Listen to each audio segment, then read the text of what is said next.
मथुरा से, अलीगढ़। राजू दादा थे हमारे साथ, प्रदीप जी थे और योगेंद्र जी, क्या नाम है, योगेंद्र जी, ये सब थे। तो मैं रास्ते में आ रहा था तो सुबह सुबह ही एक जगह रोड का काम चल रहा था। मुझे पता नहीं कि आपने ध्यान दिया कि नहीं दिया, मैं देख रहा था। आपको आश्चर्य होगा कि सुबह 6 बजे ही एक जेसीबी गड्ढा खोद रही थी, जेसीबी मशीन गड्ढा खोद रही थी और 50 आदमी गड्ढे खोदते हुए देख रहे थे।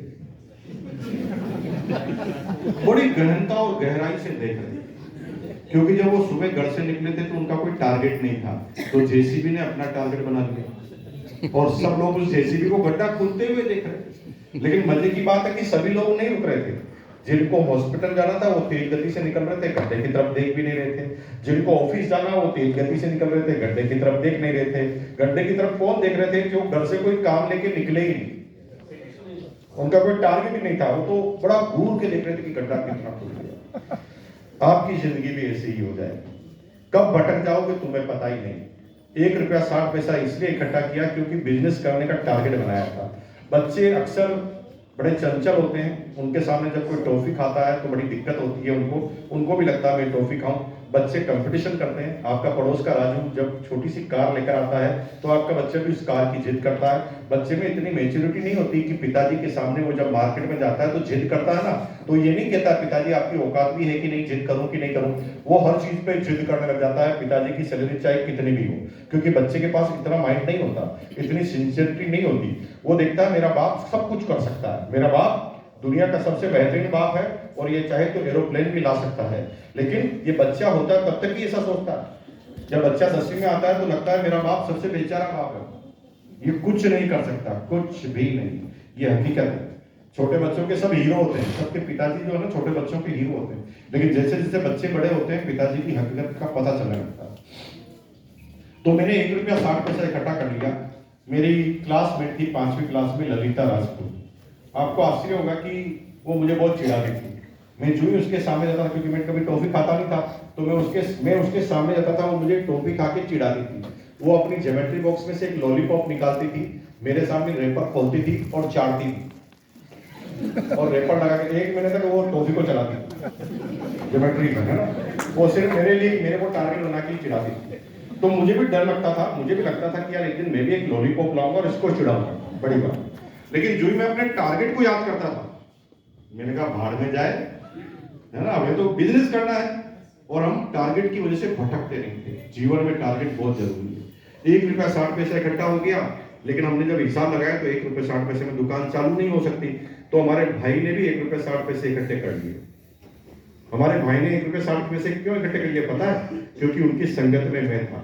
और जब मैं पैसा इकट्ठा करता था ना तो मेरे भाई को लगता था पैसा इसके पास इकट्ठा हो जाएगा, मैं तो दिवालिया हो जाऊंगा। तो मेरा भाई मेरे कंपटीशन में आकर वो भी पैसे इकट्ठे करने लग गया। क्या कहना चाहता हूं, संगत का असर होता है। अगर आपकी जैसी संगत रहेगी वैसा असर हो जाएगा। आतंकवादियों के साथ रहोगे आतंकवादी बन जाओगे, मवाली के साथ रहोगे मवाली बन जाओगे, बिजनेसमैन के साथ रहोगे बिजनेसमैन बन जाओगे, आचार्य के साथ रहोगे आचार्य बन जाओगे। जैसी आपकी संगत होगी वैसे आप बन जाएंगे। ठीक कह रहा हूं कि नहीं कह रहा हूं? तो मेरे भाई ने भी 1 रुपया 60 पैसे इकट्ठे कर लिए और मैं मेरे भाई के पास 1 रुपया 60 पैसा उधार लेने गया। मेरे भाई को कहा भाई आपके पास 1 रुपया 60 पैसा हो गया, आप मुझे उधार दे दो। तो मेरे भाई ने कहा क्यों? क्योंकि जब भी आप किसी से उधार मांगते हो 3 प्रश्न किए जाते हैं, चाहे वो बैंक हो, चाहे पड़ोसी हो, चाहे दोस्त हो। क्या प्रश्न किए जाते हैं? क्यों, क्या करेगा, कैसे करेगा, वापस कब लौटाएगा, सूद के साथ, यानी कितना वापस मुझे देगा। बैंक भी यही पूछता। तो मेरे भाई ने मेरे से यही प्रश्न पूछेगा क्यों। अगले 2 प्रश्न मुझे पूछने की जरूरत नहीं पड़ी, मैं ऑटोमेटिक आंसर दे दिया। मेरे भाई ने कहा क्यों? मैंने मेरे भाई से कहा पतंग की दुकान लगाऊंगा और मैं ये पता लगा के आया हूं कि होलसेलर कहां है। मैंने ये भी पता लगा लिया है कि जो 10 पैसे की पतंग आती है होलसेल में कितने रुपए की आती है। मैंने ये भी पता लगा लिया है कि यहाँ से 3 किलोमीटर तक कोई पतंग की दुकान नहीं है। मैंने ये भी पता लगा लिया है कि लगभग 300 बच्चे इस एरिया में पतंग उड़ाते हैं। और मैंने ये भी आइडिया लगा लिया है कि 200 ग्राहक भी अगर मेरे हुए तो 3 महीने की गर्मी की छुट्टियों में मैं इतनी पतंगे बेच दूंगा।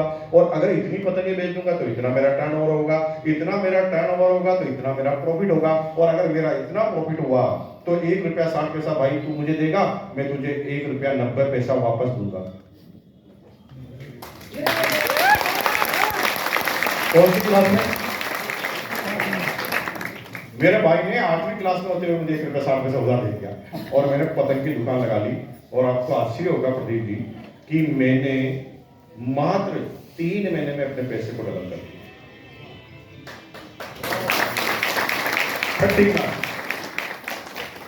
3 रुपए 20 पैसे को डबल। वहां से मेरे बिजनेस करने का क्रम चालू हुआ जो फिर कभी रुका ही नहीं, कभी नहीं रुका। अब मैं आप बच्चों की तरह सोचता ही नहीं था। आप बच्चे थे, होली आती थी, छुट्टियां और खाने की तैयारी करते थे और सोचते थे कि पक्का कलर लाऊंगा और किस दोस्त को लगाऊंगा। वो कलर लगाने की प्लानिंग करते थे, हम कलर की दुकान लगाने की प्लानिंग करते। वहां से मेरा काम ना हो गया। मैं अलग तरह से सोचने लगा। राखी पर राखी की दुकान लगा लेता था, दिवाली पर पटाखों की दुकान लगा लेता था और आपको आश्चर्य होगा कि एक भी मौका नहीं छोड़ता था। फुल टाइम मेरे पिताजी बिजनेस करने नहीं देते थे और छुट्टियों में ही मैं वो कर सकता था, लेकिन पार्ट टाइम में मैं इतने बिजनेस करने लगा कि 9वीं 10वीं क्लास में आते मेरे टीचर से मेरी इनकम ज्यादा हुई। मेरे टीचर को 900 रुपये मिलते थे और मैं उनसे ज्यादा पार्ट टाइम कमाता था। ये हकीकत है दोस्तों। 10वीं 11वीं में आते आते हमने थोड़े बड़े बिजनेस करना चालू कर दिया। हमें कोई गाइड करने वाला नहीं था कि कौन सा 1 नंबर का बिजनेस है, कौन सा 2 नंबर का बिजनेस है। हम तो एक ही बात सोचते थे कि पैसा आता है कि नहीं। तो हमने उस समय एलपीजी सिलेंडर की बहुत कमी थी हिंदुस्तान में, हमने उनको ब्लेड करने का बिजनेस चालू कर दिया। कोई गाइड करने वाला नहीं था। सरकार 2 सिलेंडर एक फैमिली को देती थी। हम उस समय जाकर प्लान समझाते थे, छोटी फैमिली को प्लान समझाते थे कि सरकार तुम्हें 2 देती है, सरकार तुम्हें राजू दादा 2 देती है और तुम इस्तेमाल तो एक ही करते हो, तो सरकार से दोनों ले लो, एक हमें दे दो, 100 रुपए एक्स्ट्रा देंगे। 100 रुपए एक्स्ट्रा में लेकर 150 रुपए एक्स्ट्रा में हम सिलेंडर बेच देते थे। और उस जमाने में 1,500-2 हजार रुपए पर मंथ हम कमाने लग गए। भाई साहब आपको आश्चर्य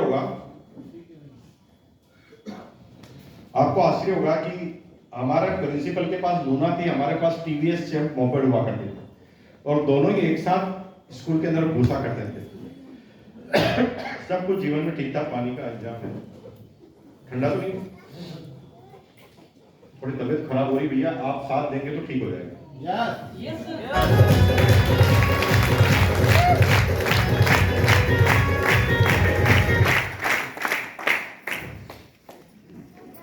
क्या बात कर रहा था मैं? तो 10वीं 11वीं क्लास में ठीक ठाक हमारे रंग ढंग हुआ करते थे। 12वीं क्लास में आते आते हमारा सीना 5 सेंटीमीटर बाहर निकल गया। 5 सेंटीमीटर। अक्सर लोग कहते हैं कि जिम में जाने से सीना बाहर निकलता है, हम कहते हैं पैसा कमाने से भी निकलता है। कमा के देखना है, यूं चल गया, चलने का तरीका ही बदल गया।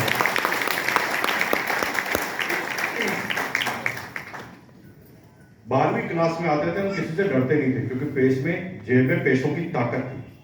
जब बच्चों के पास 54-58 होती थी ना, उस समय 1000-2000 रुपए जेब में रखते थे। 54-58 के दौरान 2000। छोटी मोटी पार्टियां तो दोस्तों की हम ऐसे ही निपटा देते थे अपने पैसों से। और सारे स्कूल कॉलेज में हमारे फेम हुआ करते थे स्कूल में लोग, क्योंकि हम सबसे ज्यादा पैसा खर्च करते थे। 10-20 आदमी तो हमारे हमेशा साथ ही रहते थे। उन्हें पता है कि अगर मुकेश कोठारी के साथ रहेंगे तो खाने पीने के लिए ठीक मिलेगा और कोई प्रॉब्लम कभी होने वाली नहीं। सब कुछ जीवन में ठीक था। 12वीं क्लास में हम डरते नहीं थे किसी से। एक दिन हम एलपीजी सिलेंडर का जो डीलर था ना भिलवाड़ा में, उसके ऑफिस में घुस गए बिना पूछे, बिना परमिशन के। उस समय पेट्रोल पंप के मालिक एलपीजी सिलेंडर जो होते थे ना, डीलर बड़े लोग होते थे। अभी तो पेट्रोल पंप किसी भी मिल जाता है। उस जमाने में इतनी आसानी से किसी को पेट्रोल पंप नहीं मिलता था। वो करोड़पति लोग होते थे, गाँव में कुछ ही लोग होते थे। तो हम उसके ऑफिस में घुस गए। उसने देखा कि कोई ग्राहक आया होगा, उसने मेरी तरफ देखा ही नहीं, वो नीचे झुककर कुछ काम कर रहा था। मैंने कहा नमस्कार, उन्होंने नीचे देखते देखते बोला नमस्कार बोलिए। मैंने कहा ये तो मेरी तरफ देख ही नहीं रहा। तो मैंने डायलॉग फेंका, ये शुरू से ही मुझे आता है अपनी तरफ लोगों को आकर्षित कैसे करना। तो मैंने उनको बोला सर नमस्कार, आप मेरी आइडियल हैं, आप मेरे आदर्श हैं और मैं आपके जैसा बनना चाहता हूं। उसने मेरी तरफ देखा, बताइए। मैंने कहा सर मैंने ये पता लगाया है कि आप और आपके लोग मिलकर सरकार के द्वारा जो सिलेंडर दिए जाते हैं उसमें से कुछ सिलेंडर ब्लैक कर देते हैं। वो खड़ा हो गया, वो कहा तू है कौन, कोई इंफॉर्मेशन देने आया कि इंक्वायरी करने आया है?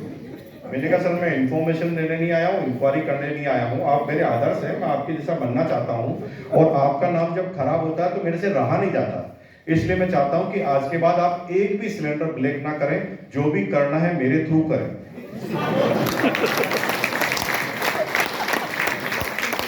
इतना जबरदस्त प्लान समझ में आया कि उसने तुरंत मैनेजर को बुला लिया और मैनेजर को डांटा, गधे के बच्चे, उल्लू के पट्टे, एमएलए बनना है भीलवाड़ा का मुझे और मेरा नाम तो अभी से बदनाम कर रहा है। अरे बेचना भी है तो चुपके चुपके बेचो, मेरा नाम तो मत लो, पूरी दुनिया को पता चल गया कि मैं ब्लैक करता हूँ, ऐसे तो मैं बर्बाद हो जाऊंगा यहाँ पर। ऐसा करो आज के बाद एक भी सिलेंडर मेरे यहाँ से ब्लैक नहीं होगा, मुकेश कोठारी को ऑथोराइज ब्लैक मेलर बना दो। पूरे भीलवाड़ा की ब्लैक की एजेंसी मेरे पास आ गई। अब देखिए देखते देखते भीलवाड़ा का हर आदमी मुझे जानने लगा, क्योंकि मेरी रंगत ढंगत अलग तरह की होती थी। उनको पता है कि मुकेश कोठारी से जीवन में जरूर काम पड़ने वाला है। शादी ब्याह में आपके 2-4 कार्ड आते होंगे, सीजन में जब आप खाना खाने जाते हैं, पूरे भीलवाड़ा में एक भी शादी ऐसी नहीं थी जो हमारे बगैर हो जाए। क्यों? हर भाई को सिलेंडर चाहिए, वो हमारे पास ही मिलते थे। लोग है कार्ड लेकर सीधा हमारे पास ही आते थे, कहते थे भाई साहब सह परिवार आ जाना, साथ में 4 सिलेंडर भी लाना। तो खाना अलग और उसके ब्लैक अलग, ये दोनों चीजें हम शुरू से लेते आए। 12वीं क्लास तक आ गए, पढ़ना बिल्कुल चाहते नहीं थे, पढ़ते ही लोग क्यों हैं हमें पता ही नहीं था अभी तक। यानी 10वीं तक तो मैं समझ ही नहीं पाया था कि पढ़ते क्यों लोग आगे, हमारे पैसे तो कमा सकते हैं वैसे भी, तो पढ़ने की जरूरत क्या है। तो पढ़ने में बिल्कुल रुचि नहीं हुआ करती। लेकिन हमारे पिताजी डिफेंस वाले लोग थे, वो डिसिप्लिन उनको जीवन में था, उन्होंने क्लियर कट कह दिया बेटा पढ़ना पड़ेगा। मेरे खानदान में पैदा हुआ और मेरे घर में अगर रहना चाहता है ना तो पढ़ना पड़ेगा, मिनिमम बीकॉम करनी ही पड़ेगी, उससे पहले छोड़ूंगा नहीं। अगर फेल होगा तो बार बार पढ़ाऊंगा, चाहे तो बूढ़ा ही क्यों ना हो जाए। तो पढ़ाई से छुटकारा पाने का एक ही तरीका है, पास हो जाए बीकॉम। तो मैं मजबूरी से पढ़ाई करता था, एग्जाम के सिर्फ 5 दिन पहले किताबें खोलता था। कितने दिन पहले? इतना घूर के मत देखो, पढ़ने के लिए नहीं खोलता था, चिट बनाने के लिए। पढ़ाई से तो दूर दूर तक हमारा नाता नहीं था। 5 दिन पहले चिट कहाँ बनानी है, कहाँ छिपानी है, हम दिमाग लगाते थे और टीचर के पास जाकर पहले पता लगा लेते थे कि इंपॉर्टेंट कौन से प्रश्न हैं। और इतने माहिर खिलाड़ी थे कि एक पूरे चैप्टर को इतनी सी चिट में लिख लेते हम, इतने बारीक अक्षरों में, इतनी कलाकारी थी हमारे पास। और हम सोच लेते कि कौन से चिट को कहां पर चिपकाना। लेकिन प्लान बी हमेशा तैयार रखते थे। कामयाबी के लिए प्लान बी होना जरूरी है।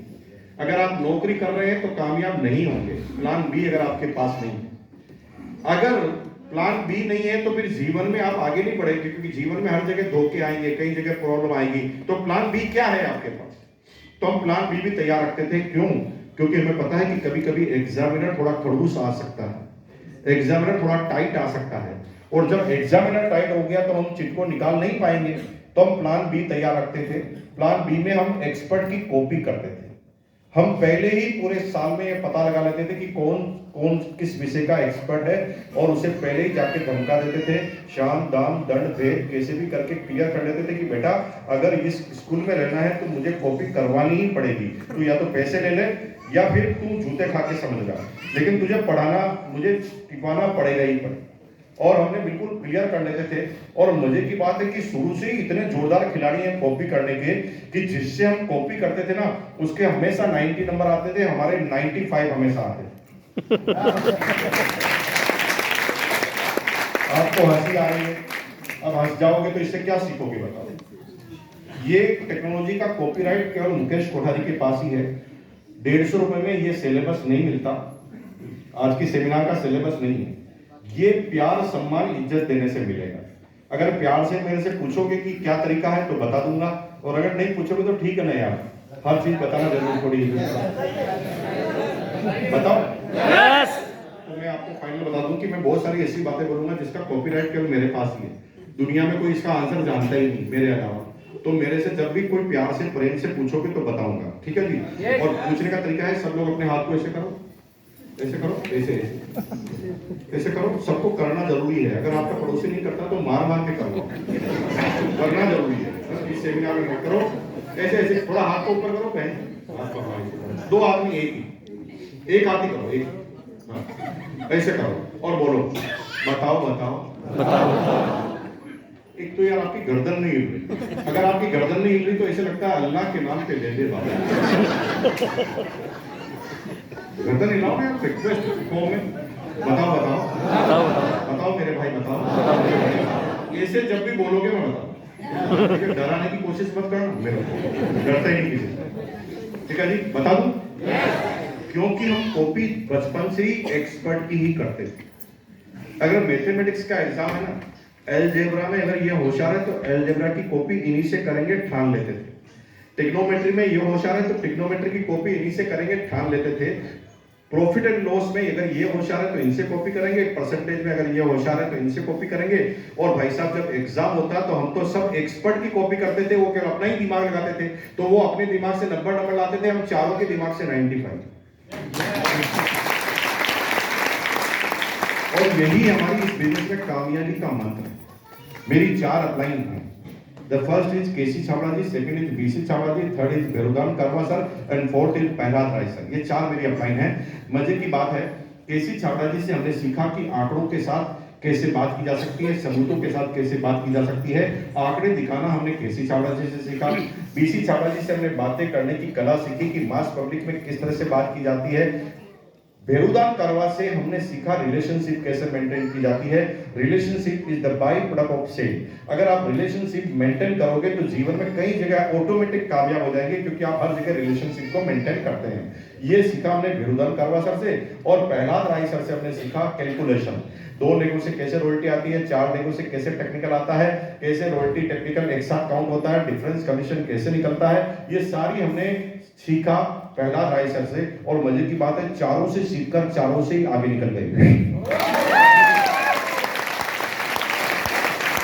खेल में चारों से आगे निकल गए। और यही कामयाबी का राज आपको सीखना, हर आदमी से सीख लेना, क्योंकि हर आदमी कुछ न कुछ किसी चीज में तो कलाकार है और उनसे सीखा जा सकता है। अगर आपने सीखने की टांग ली तो फिर दुनिया में कोई आपको पीछे कर नहीं सकता। तो जैसे तैसे हमने बीकॉम का एग्जाम दिया, पास हुए। उस दिन हम बहुत खुश थे। खुश इसलिए नहीं थे कि बीकॉम हो गया, खुश इसलिए थे कि पढ़ना नहीं पड़ेगा। और अब हम सोचते थे कि अब यार बड़ी कंपनी बनानी है तो क्या करें। तो हमने थोड़ी स्टडी की तो पता चला कि कंपनी बनाने के लिए पहले कंपनी के नीचे से काम करना पड़ेगा और कंपनी की चीजों को समझना पड़ेगा।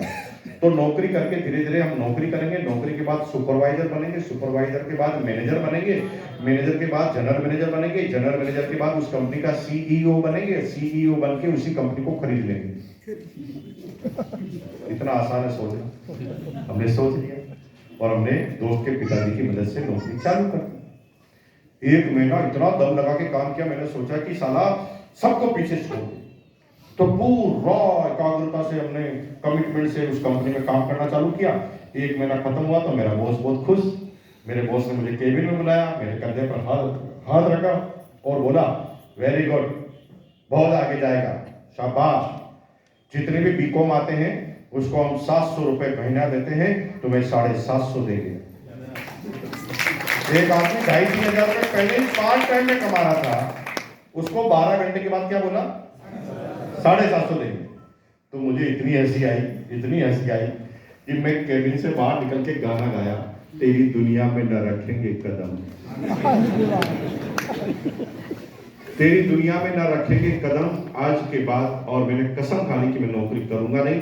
और मैं खुश होकर घर की तरफ आ रहा था, तभी अचानक पिताजी का ख्याल दिमाग में आ गया कि दुनिया को तो समझा देंगे, पिताजी को कैसे समझाएं। क्योंकि पूरी दुनिया में मैं सबको समझा सकता था, पिताजी को समझाना मेरे बस की बात नहीं थी। पिताजी भाई साहब एक ऑलराउंडर खिलाड़ी थे।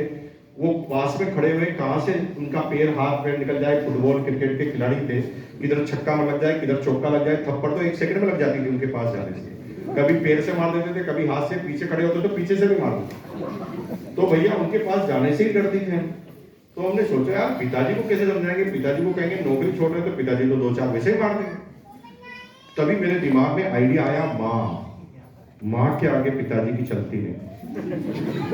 अगर माँ को कन्विंस कर लिया ना तो पिताजी का तो दिमाग खा जाएगी, बोल के इतनी बार बोलेगी कि बात माननी ही पड़ेगी। तो दिमाग में आइडिया आया और मैं पिताजी के समझाने के लिए माँ के पास गया। माँ दुनिया की एक ऐसी कृति है, एक ऐसी मूर्त है जिसके बारे में बता दूं कि हर माँ को पता होता है जब उसका बच्चा नौटंकी करता है, हर माँ को पहले पता होता है नौटंकी कर रहा, फिर भी माँ उसकी नौटंकी में शामिल होती है, उसको ओवर एस्टिमेट करती है और हमेशा अपने बच्चे का ही पक्ष लेती है, अपने आप को थोड़ा इमोशनल करके वो उसकी नौटंकी को भी मान लेती है कई बार। ये माँ के अंदर ही क्वालिटी होती है, पूरी दुनिया में और किसी के प्राणी में ये क्वालिटी होती ही नहीं, जो नौटंकी करते हुए पता होते हुए भी एक्सेप्ट कर ले कि ये नौटंकी करना। तो मैं मेरी माँ के पास गया तो नौटंकी में थोड़ा होशियार था बचपन से, तो मैंने थोड़े बाल बिखेरे ताकि लगे कि मैं थोड़ा परेशान हूँ। फिर पानी लेकर आंखों पे मारा ताकि लगे कि आंसू आ रहे हैं। फिर शक्ल थोड़ी बिगाड़ी और माँ के पास गया, माँ मुकेश के साथ अन्याय हो रहा है माँ, अन्याय। तो मेरी माँ ने कहा कौन करता है तेरे साथ अन्याय? मैंने कहा माँ मेरा बॉस है ना, मुझे 750 रुपए का समझता है माँ, क्या मैं तुझे 750 का लगता हूं? तो मेरी माँ ने मुझे कहा नीचे बैठ, उसने मेरे सिर पर हाथ रखा, उसने कहा कौन है उल्लू का पट्टा जो तुझे 750 का समझता है, तू करोड़ों का है। क्या बोला? क्या बोला? ये मेरी ही माँ ऐसी है कि तुम्हारी भी ऐसी है? कल बजाना तुम्हारी माँ की, तुम्हें ताकि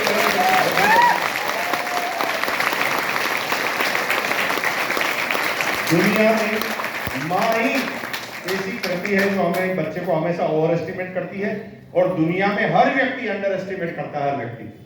माँ हमेशा ओवर एस्टिमेट, और माँ को क्या लगता है कि उसके बच्चे से जैसा दुनिया में कोई मायका लाल ही नहीं जिसके अंदर इतना दिमाग। ये हर माँ को कंफर्म होता है, 100% कंफर्म होता है। उसे लगता है कि अगर वो बच्चे के नंबर भी कम आए ना तो वो एग्जामिनर की गलती बताती है कि एग्जामिनर पागल आदमी है, उसको समझ में नहीं आया। ये माँ के अंदर कॉन्फिडेंस होता है अपने बच्चों के। तो मैं एकदम खुश हो गया, माँ एकदम समझ गई थी। मैंने कहा अब भी बापू आए, उनके सामने थोड़ा नौटंकी कर लेंगे। तो मैंने पीछे घूम के देखा तो बापू तो पीछे ही खड़े। मेरी पूरी प्लानिंग फेल हो गई। पिताजी ने कहा माँ बेटे मिलकर नौकरी छोड़ने की प्लानिंग कर रहे हो? छोड़ने नहीं दूंगा, अगर इस घर में रहना है तो नौकरी करनी पड़ेगी। अब तो मेरे पास कोई अल्टरनेटिव नहीं था, अब मैं कंटिन्यू नौकरी करने लगा। वो तो गनीमत है कि वो बॉस के सामने मुस्कुराया, सामने नहीं, गाना सामने नहीं गाया, नहीं तो बॉस नहीं रखता। हमने मन ही मन में गाना गाया था, तो बॉस के पास वापस गए और काम पे लग गए। अब कंपनी में भी काम है ना, हम है ना आम आदमी की तरह नहीं करते। हम जो काम करते थे ना भाई साहब, अलग तरह से लोगों से हटकर काम करते थे। मेरे सारे कलीग जो नए बच्चे थे ना, उनको जो भी टारगेट दिया जाता था वो 8 बजे तक कंप्लीट करते थे। हम अपने सारे काम को 5 बजे ही कंप्लीट कर लेते थे, क्योंकि इतना एकाग्रता से काम करते थे। जब भी एक आम आदमी का काम जल्दी खत्म हो जाता है, टारगेट जल्दी पूरा हो जाता है, तो आम आदमी अपने आप को रिलैक्स करने के लिए कुछ काम करता है। आप ही सोचना कि अगर आप भी ये कर रहे हैं तो आम इंसान है क्या? फेसबुक खोलेंगे, व्हाट्सएप खोलेंगे, ओटीटी प्लेटफॉर्म पे फिल्म देखेंगे, लोगों से बकवास बातें करेंगे, चाय पकौड़ी खाएंगे, चौराहे पर बैठकर इधर उधर देखेंगे, बालकनी में जाकर झांकेंगे। अगर ये आप कर रहे हैं तो आम आदमी। हम नहीं करते थे। हम क्या 5 बजे काम कंप्लीट कर लेते थे और बॉस की केबिन में चले जाते थे। बॉस कहता क्यों आया? मैंने कहा सर काम कंप्लीट हो गया। इतना जल्दी? मैंने कहा सर चेक कर लो। अच्छा गजब, वेरी गुड, गजब किया यार तूने। चल अब तूने जल्दी कर लिया है तो मेरे पास बैठ, मेरे काम में हाथ बटा। अब वो मुझे अपनी सीट के पीछे खड़े कर देते और कहते थे कि मैं जिस फाइल को कहूँ वहां जमा दे और जिस पेपर को कहूँ फाइल में लगा दे। अब वो मुझे फाइल जमाने के लिए देते। मेरा बॉस क्या सोचता था कि मैं फ्री हो गया इसलिए आ गया हूं? मैं इसलिए थोड़ी गया था, मैं तो ये पता लगाने गया था कि मेरा बॉस ऐसा क्या करता है कि मेरा बॉस बन गया। मैं तो ये पता लगाने गया कि मेरा बॉस ऐसा करता क्या कि मेरा बॉस बन गया। और मैं ना बॉस को बहुत बारीकी से देखता था कि करता क्या, ये कौन से रजिस्टर को खोल रहा है, कौन सा आंकड़ा ले रहा है। कैलकुलेटर हाथ में लेते ही मैं गर्दन को बाहर निकाल लेता था। कैलकुलेटर में किससे किसको प्लस कर रहा है, किससे किसको माइनस और मल्टीपल कर रहा है, किसको किससे डिवाइडेड कर रहा है, कौन से आंसर को कौन से रजिस्टर में लिख रहा है। 10 दिन तक बहुत ध्यान से देखता और 10 दिन बाद हम अपने बॉस को ही प्लान समझा देते।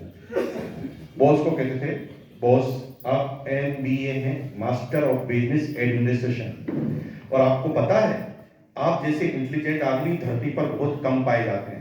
मैंने तो मेरी लाइफ में भी आपके जैसा आदमी नहीं देखा।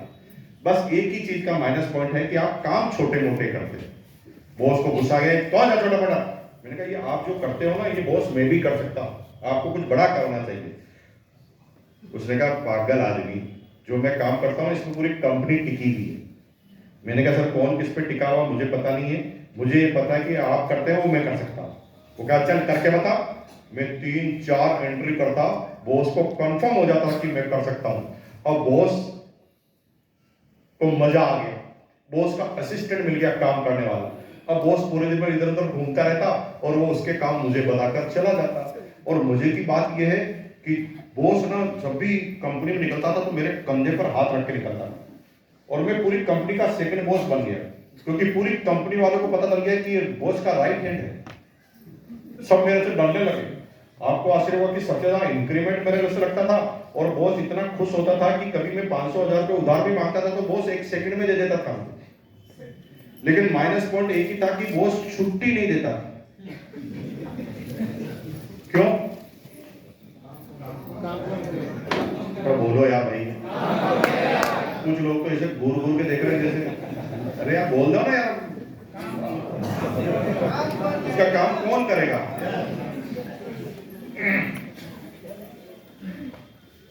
कोई भी आदमी छुट्टी की एप्लीकेशन लेकर आता था, वो सेंड टू एंड ही साइन करता था।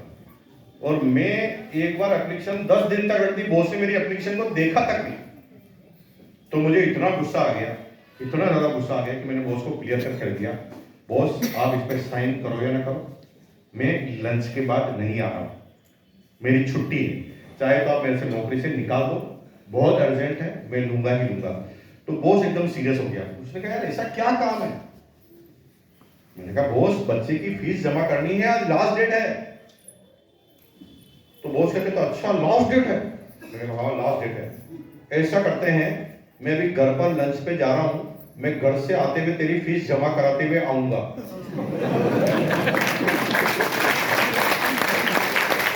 और बॉस मेरे काम करने लगा और मैं बॉस के काम करने लगा। बॉस तो मेरे काम करने लग जाता।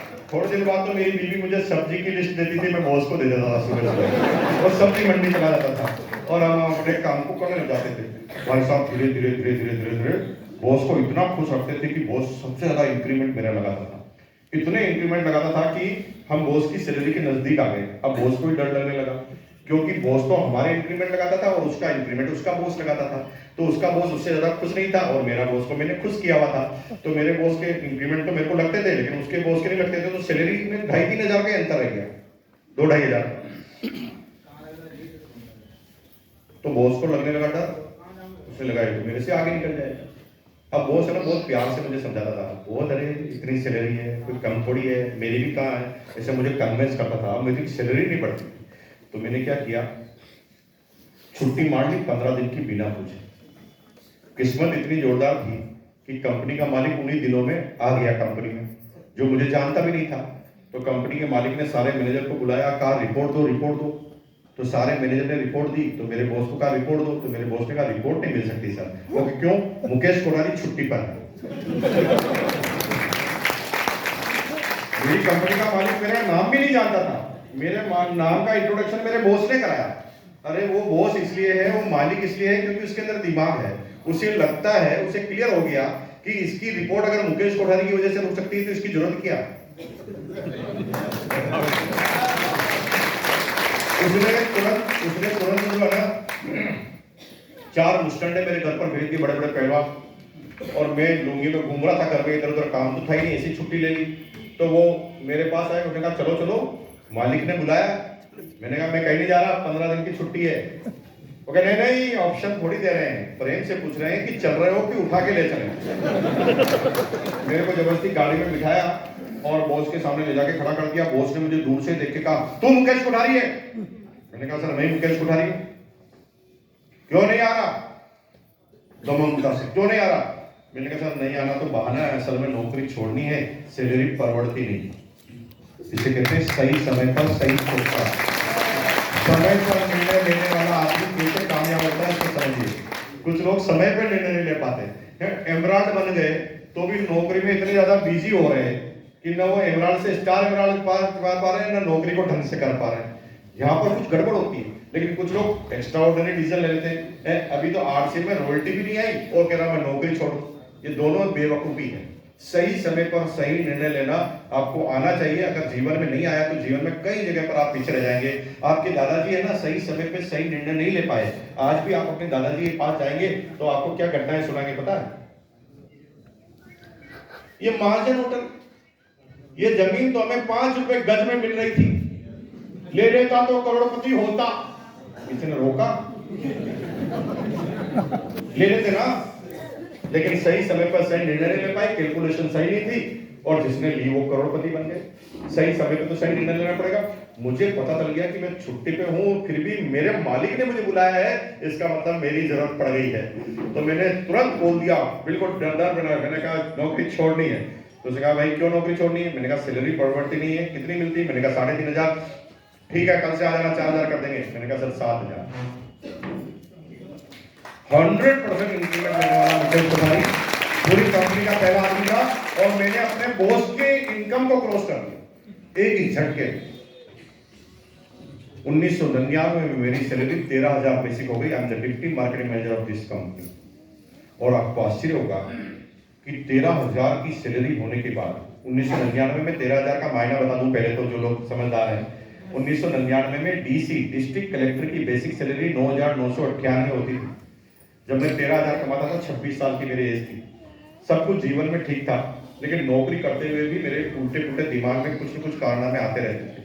कामयाबी का एक कीड़ा होता है, जब कामयाबी का कीड़ा शांत होता है तो उसे कहते हैं संतुष्टि, और ये शांत नहीं होता तब तक वो कीड़ा डगमगाता रहता है चेहरे पर। तो मैं आपको सबसे पहले बधाई और धन्यवाद देना चाहता हूँ कि आपका कीड़ा अभी जागा हुआ है, तभी मीटिंग में आए। बाकी नौकरी लेने से आप कर ही रहे हैं, आगे तो सब कुछ चल ही रहा होगा जीवन में, लेकिन कीड़ा सोया नहीं, सोचा कुछ नया कर जाए, इसलिए आप यहाँ आ गए और वर्किंग डे में आ गए। अरे लोगों को छुट्टी मतलब छुट्टी में भी आने में तकलीफ होती है, और वर्किंग डे में इतनी सारी मात्रा में आ गए, तो भाई एक सैल्यूट तो बनता है। मैं आपको सैल्यूट करता हूँ। अब इसका उठने आदमी बाकी कोई नहीं आता, कोई नहीं आता। 1000 तरह के बहाने होते हैं आम आदमी के पास नहीं आने के, ठीक है, और आप फिर भी आ गए, आप बधाई के पात्र हैं। आगे बात करते हैं। मैं नौकरी के साथ भी उल्टे पुल्टे काम करता रहता हूं। आपको आश्चर्य होगा कि कंपनी में